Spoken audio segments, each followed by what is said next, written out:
Bienvenidos a The History Channel, yo soy Julio Bracho. Hay fragmentos de la historia ocultos en el corazón de las ciudades, relatos escondidos que en realidad duermen frente a nuestros ojos en las plazas, esquinas, calles y monumentos urbanos.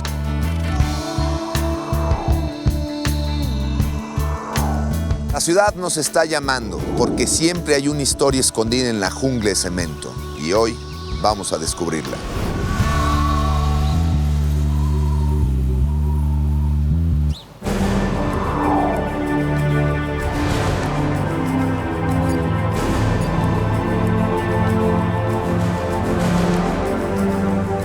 La imagen que está pintada en esa piedra es una virgen. Le recomendaron que por favor se escondiera, que no le iban a respetar la vida. Eran 4 días de velorio, la gente estaba exaltadísima. Esta campana tan pesada fue colocada por los ángeles.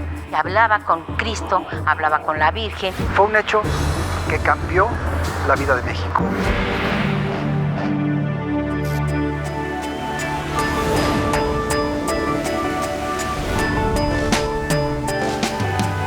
La ciudad de Puebla se encuentra justo en el corazón de México.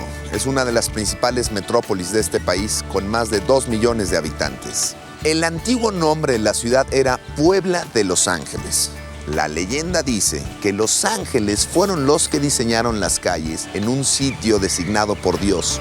Fundada el 16 de abril de 1531, Puebla llegó a ser la segunda ciudad más importante del Virreinato de la Nueva España, debido a su ubicación entre la Ciudad de México y el puerto de Veracruz. Aún hoy, Puebla conserva sus encantos coloniales en su arquitectura, en sus costumbres y en sus historias. Empecemos nuestra búsqueda aquí, en la Catedral de Puebla, considerada una de las más hermosas de toda Latinoamérica.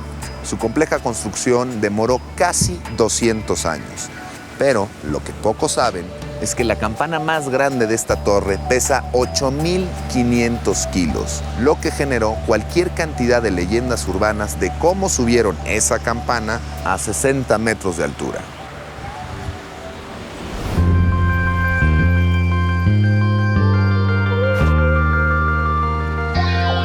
Nos encontramos en la Catedral Basílica de Puebla de Los Ángeles, un lugar muy hermoso que es el corazón de la arquidiócesis de Puebla.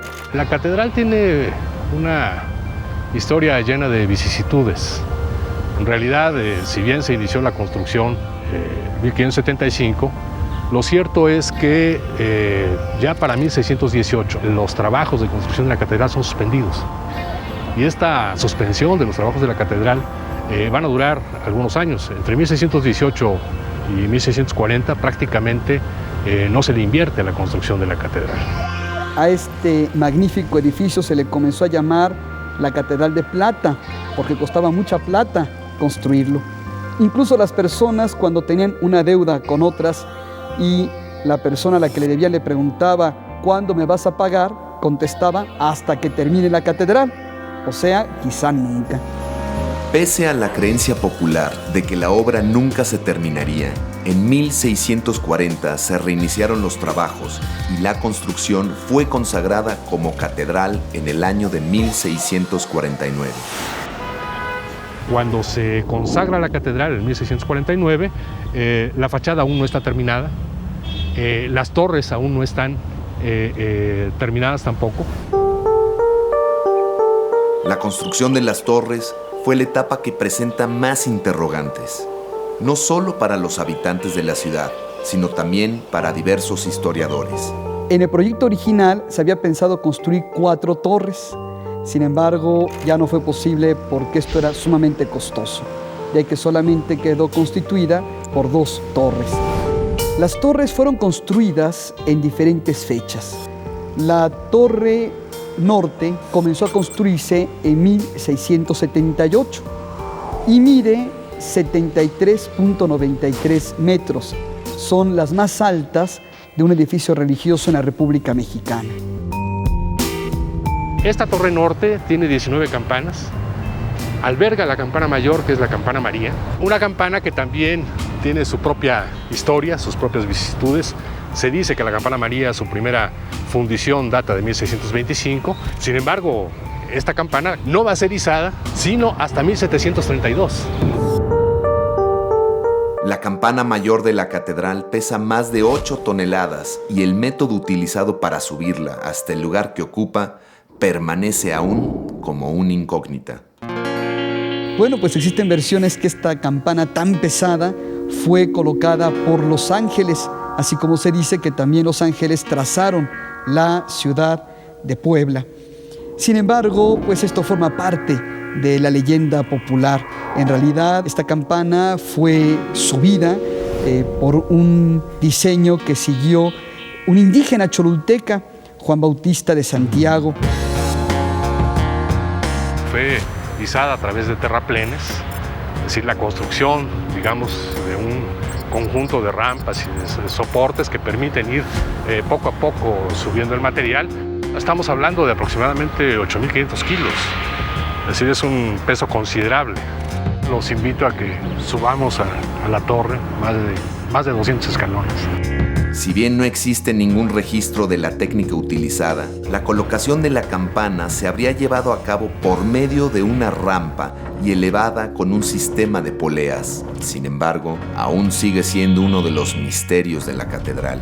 La campana ya terminada fue subida a la torre norte, que es la de la izquierda, y para que pudiese entrar tuvo que romperse uno de los pilastres que están ahí, de tal manera que pudiese entrar la campana y colocarla en el sitio donde ahora se encuentra.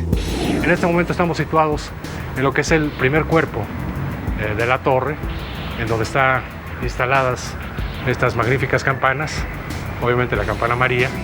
Es interesante señalar que en el proceso de fundición se le añade también un poco de plata, no solamente como parte de las donaciones, sino incluso para asegurar un sonido mucho más claro, mucho más nítido del propio repique de la campana.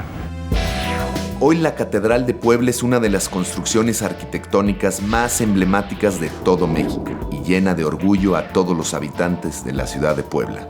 La Catedral de Puebla, además de su significado profundo en el aspecto espiritual, es un punto de referencia para todos los poblanos.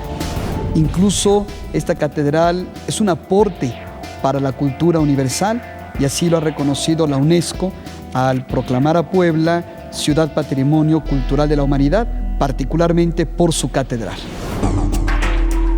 Mientras avanzaba la construcción de la catedral, el desarrollo de Puebla crecía a la par, ya que era un punto estratégico entre el puerto de Veracruz y la Ciudad de México para todos los comerciantes que llegaban desde el Viejo Mundo.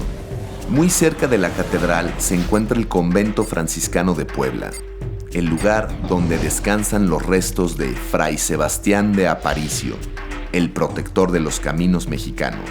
Un gran misterio gira en torno a su cuerpo, ya que después de varios siglos permanece sin corromperse. Aquí se conservan los restos del beato Sebastián de Aparicio, un fraile que vivió aquí muchos años y aquí pasó los últimos días de su vida. Sebastián de Aparicio fue un hombre que nació en Galicia, España, sin estudios, pero muy trabajador. Llegó a estas tierras en búsqueda de nuevas oportunidades. Pues llega a Veracruz y empieza a darse cuenta de que el comercio es lo más importante, el comercio de ultramar, y ve que puede hacer fortuna aquí.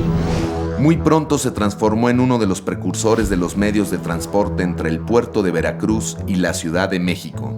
Al no tener herederos, decidió darle un giro a su vida y buscar un destino para su gran fortuna.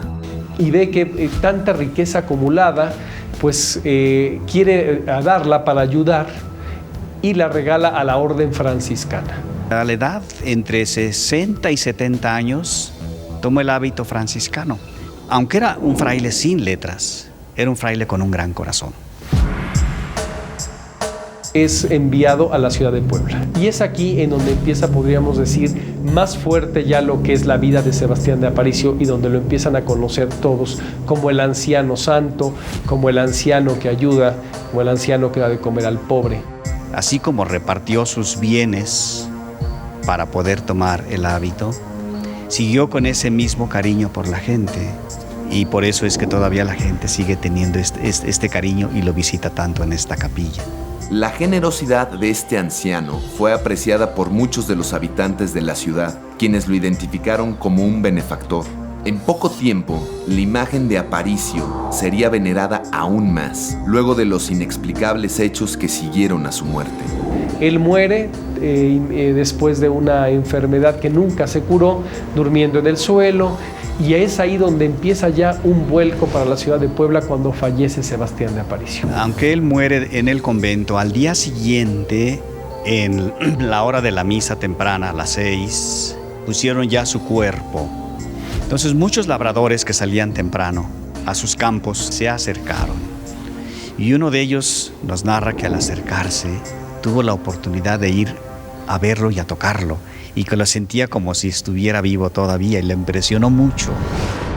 Entonces le hacen exámenes pensando que no está muerto, y así empiezan a quererlo cercenar. Empiezan a cortarle un dedo, le quieren cortar el pelo, y aquí pasa algo impresionante y algo en los que intervienen los bachilleres en medicina, que no falta alguien que le quiere cortar el dedo y que el hombre ya muerto se endereza otra vez y vuelve a sentarse. En tal razón le hacen unos estudios y se tiene por muerto porque no sangraba, pero el cuerpo no se enfriaba. Eran 4 días de velorio, la gente estaba exaltadísima, tuvieron que poner una guardia especial. Los restos de Sebastián de Aparicio fueron velados durante 4 días sin que el cuerpo sufriera la natural descomposición. Este hecho desveló a las personas de ciencia, quienes realizaron varias exhumaciones para estudiar el fenómeno. A las pocas semanas vienen a desenterrarlo y empiezan a escarbar, se dan cuenta que tiene la cal encima, pero todavía encuentran aquel cuerpo como fresco, como si estuviera vivo. Y eso quizá fue lo que llamó más la atención, y lo van a atribuir como el primer milagro de que todavía estaba ese cuerpo sin corromperse. La segunda parte de la exhumación le fue arrancada la cabeza, fue despellejada su piel, y supuestamente la tercera exhumación está unido otra vez, y empieza toda la historia de los milagros de Sebastián de Aparicio. Hoy, el cuerpo incorrupto de Fray Sebastián de Aparicio es visitado por miles de fieles en el convento franciscano de Puebla. Y además, los viajantes de todo México lo consideran su ángel protector. El beato Sebastián de Aparicio es considerado como el patrón de los conductores en México, porque él llegó a México y a la Nueva España en aquel momento, y con sus carretas recorre muchos caminos. Sebastián de Aparicio fue un hombre ejemplar en razón de haber abierto estas rutas carreteras, de haber puesto los asilos de ancianos, las escuelas de artes y oficios para los indígenas, y ya en su aspecto religioso, pues de ser un hombre santo.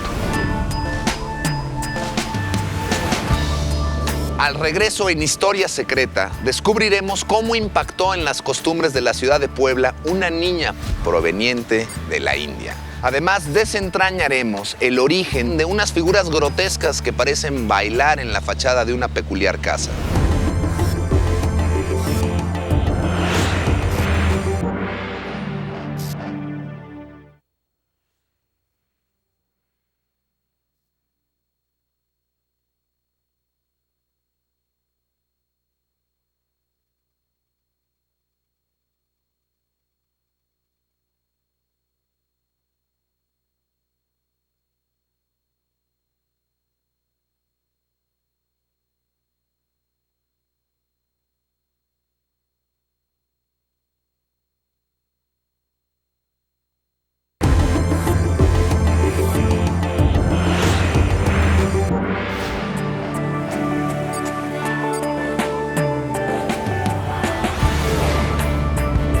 En esta casa durante el siglo XVII vivió un personaje místico de la ciudad de Puebla, mejor conocido como la China Poblana.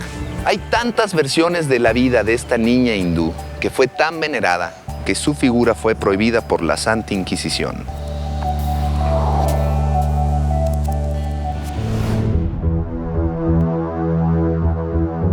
Estamos en la casona de la China Poblana. Vamos a conocer la casa. Solamente ella vivió aquí los últimos 4 años de su vida. La China poblana, así se le conocía, en realidad no era ni china ni poblana. Ella era una esclava que llegó a la ciudad de Puebla, encargada por el capitán Miguel de Sosa, a un comerciante portugués. El comerciante portugués llegó a Manila y encontró allí algunas personas como esclavos, entre ellos la mal denominada china, Catarina de San Juan. Se le denominaba así porque todo lo que provenía de las Filipinas, de Asia, y como ella era, hindú, entonces le decían China, de manera genérica. Y poblana porque en realidad 2/3 de su vida vivió en esta ciudad, desde que llegó como esclava hasta que murió. Catarina de San Juan nació en Delhi. No se llamaba Catarina de San Juan, se llamaba Mirra. La había recogido Miguel de Sosa como su hija adoptiva. Lógico que no fue así. La ocupaban para todo, para los servicios de la casa. En realidad, fue como su sirvienta, la tenían como su sirvienta. Cuando en 1624 falleció su patrón Miguel de Sosa, Catalina se internó junto a su madre adoptiva en un convento. Fue en ese lugar que uno de sus confesores le recomendó que se casara con un joven llamado Domingo Suárez. Domingo Suárez. Era chino él. Entonces el chino se enamora de Catarina de San Juan y le pide que se case con él. Entonces ella le dice al chino que se iban a casar, pero con la condición de que ella seguía con su voto de castidad, pero iban a dormir en lechos separados. El chino pues creyó que en realidad no era cierto. Cuando se casan, él cree tener derechos sobre ella, pero se lleva un susto muy grande en que Catarina de San Juan le dice que no. Luego de 8 años de matrimonio, Catalina quedó viuda y comenzó a ser famosa entre los pobladores, ya que se atribuía el poder de hablar con los santos. A tal punto llegó su popularidad que su historia fue prohibida por la Santa Inquisición. Ella decía que hablaba con Cristo, hablaba con la Virgen, tocaba a Cristo. Entonces, por eso le llamaban visionaria, virgen y venerable. Hasta los mismos paniqueristas, que eran sus confesores, y escribieron algunos libros que fueron, ahora sí que, por medio de la Inquisición, que dijeron que no se volvían a vender esos libros. Catalina de San Juan murió a los 82 años de edad. Y pese a que se encontraba prácticamente en la miseria, una multitud se acercó hasta la casa donde había vivido para brindarle el último adiós. Ella murió en 1688, a la edad de 82 años. Cuando se supo la población, la multitud, se llegó a esta casa, a las puertas, e intentaron entrar. Tanta gente acudió que la Justicia Mayor de la ciudad envió gendarmes para que no permitieran el paso a la casa.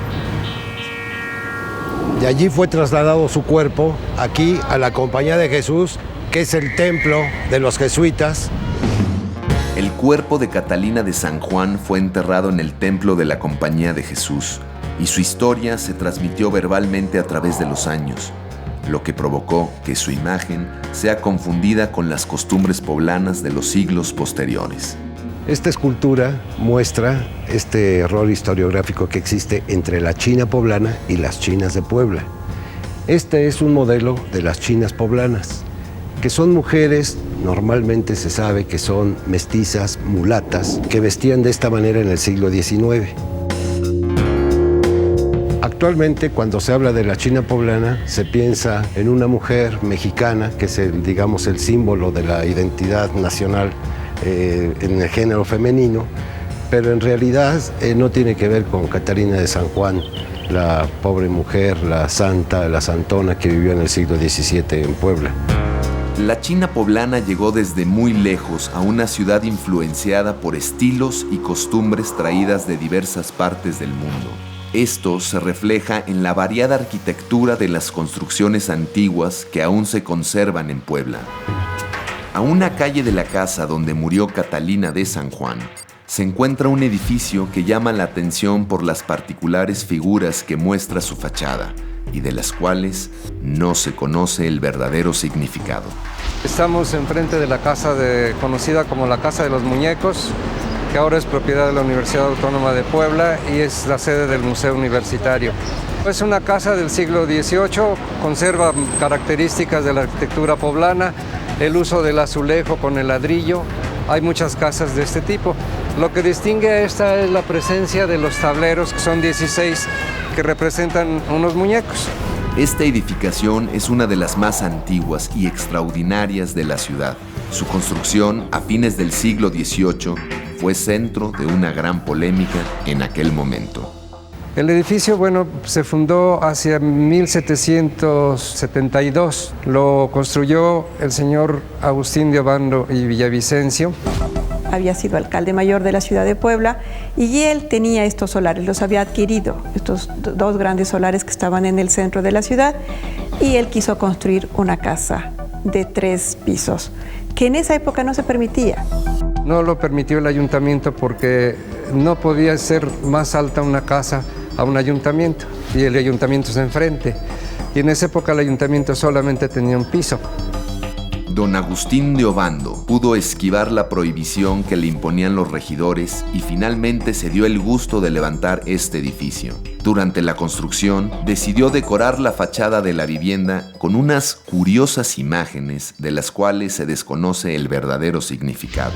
Entre las leyendas que se cuentan, que los muñecos que aparecen en la fachada, esos 16 tableros que se pueden observar cuando tú pasas enfrente de ella, es que se burlaba de los regidores que no le daban permiso para construir esa casa.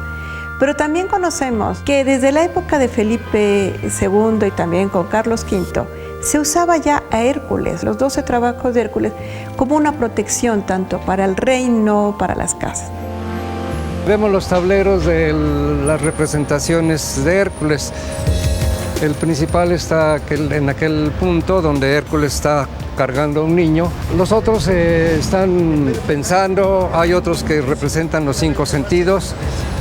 Está un puerco que representa el oído, está un ave que representa la vista. El busto está representado por un mono porque está comiendo una fruta. Si nos remontamos a la crítica, ahí dice que cada uno representa a los señores regidores que estaban en la época y que tenían diferentes, pues que lo ponen con un mono, con una culebra, que entonces. Pero si nos vamos a los trabajos de Hércules, no están exactamente como deberían de ser los trabajos de Hércules. Como que cada quien quiere tener su propia leyenda, su propia interpretación de los muñecos. La gente le gusta más cuando lo que se presenta como si fuera una burla a los regidores del ayuntamiento que cuando les dices que eran los trabajos de Hércules. Pese a toda la polémica que suscitó la construcción de este edificio, don Agustín de Obando nunca vivió aquí. A través de los años, la residencia fue utilizada para los más insólitos propósitos. El edificio tuvo muchas actividades, nació como una casa de un rico, que nunca la habitó, por cierto. Entonces se fue rentando poco a poco y se alteró muchísimo en una época cuando se construyó por primera vez un boliche en la ciudad de Puebla. Entonces se cubrió el primer patio y se demolió toda la crujía de la planta baja del segundo para tener el espacio abierto hasta el final. Entonces en ese lapso quiebra el boliche y se establece un billar. Cuando lo adquirió la universidad todavía estaba funcionando el billar.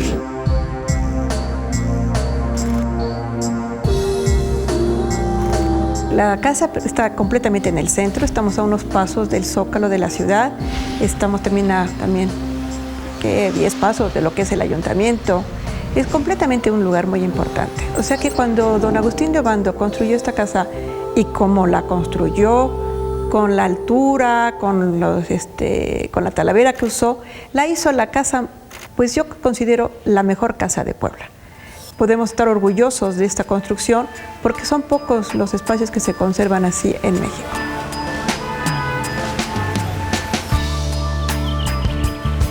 Más adelante disfrutaremos de un platillo que fue creado para homenajear la independencia mexicana. También visitaremos un hotel que fue escenario de un acontecimiento político que marcó el final del gobierno de Porfirio Díaz. Todo esto en cuanto regresemos a Historia Secreta.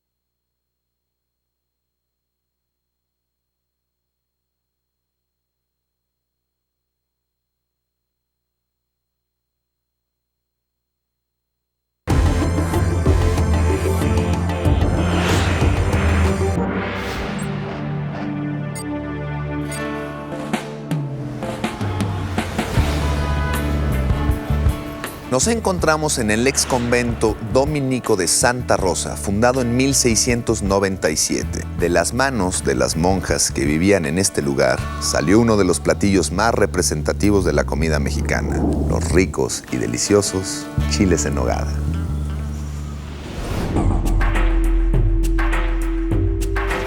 Estamos en la cocina del convento de Santa Rosa. Esta cocina representa la evolución de un espacio arquitectónico y coquinario como no se dio en otros conventos ni en otras ciudades. Fue construida hace aproximadamente 250 años y decorada de manera exprofeso por el señor Vallarta, que era el capellán del convento. Esta es una cocina que fue diseñada, fue programada, fue financiada específicamente para las monjas del convento de Santa Rosa, que fue el último en fundarse en la ciudad de Puebla. En este convento nació uno de los platos más representativos de la cocina mexicana y que tiene una estrecha relación con los sucesos históricos que ocurrieron en esta ciudad a comienzos del siglo XIX. El chile en nogada está asociado con la independencia de México y se factura por primera vez en 1821. El ayuntamiento, los regidores del ayuntamiento, les encargan a sus parientes monjas, hermanas, sobrinas nietas, un guiso especial o un programa de guisos especiales para recibir a virreyes, recibir obispos o recibir a la gente importante que llega a la ciudad. Agustín de Iturbide llegó a Puebla en 1821, luego de firmar en la villa de Córdoba, en Veracruz, el tratado con el último virrey de la Nueva España, en el cual la corona española reconocía la independencia de México. Esta ordenanza de facturar el chile en nogada tiene que ver justamente con la propuesta. A ver quién hace un guisado que pueda representar, que pueda simbolizar justamente la coyuntura histórica que nos reúne aquí. Las monjas haciendo uso de toda su capacidad de inventiva, de creatividad para poder desarrollar un plato como pudo haber sido también el mole, los pipianes y